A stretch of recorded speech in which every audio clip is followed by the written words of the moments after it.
নমস্কার বন্ধুরা, দেখুন এখানে একটি মেশিন রিপেয়ার হবে।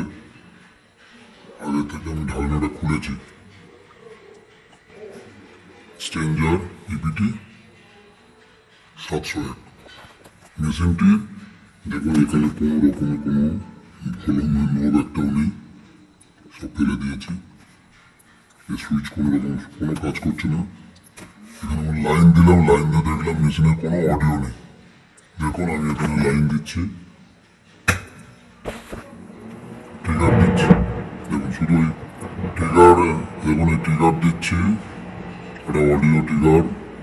কোনো রকমের কোনো ভিউ, কোনো লাইট খেলছে না। মেশিনটির কোনো রকমের কোনো অডিও, নো সাউন্ড।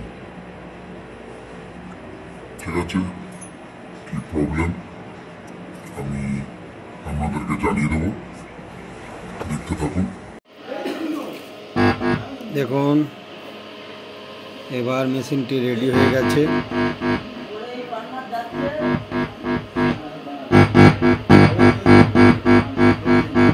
মেশিনটি রেডি হয়ে গেছে। তা কী হয়েছিল প্রবলেম, এখানে দেখুন একটা, এখানে সাধারণত স্ট্রেঞ্জার ব্যবহার করে A10কে, এখানে B10কে দিয়েছিল। তা এটা ভলিউমটা ভুল ছিল, চেঞ্জ করে দিলাম। এখান থেকে যে আক্সের কেবিলটা এসেছিল, এখানে একটা ট্রানজিস্টার সুইচটা শর্ট হয়েছিল, এই সুইচটা চেঞ্জ করা যে শর্ট হয়েছিল। আর একটা হচ্ছে এখানে একটা ট্রানজিস্টার চেঞ্জ করা হয়েছে, এই যে ট্রানজিস্টারটা চেঞ্জ করা হয়েছে। ঠিক আছে,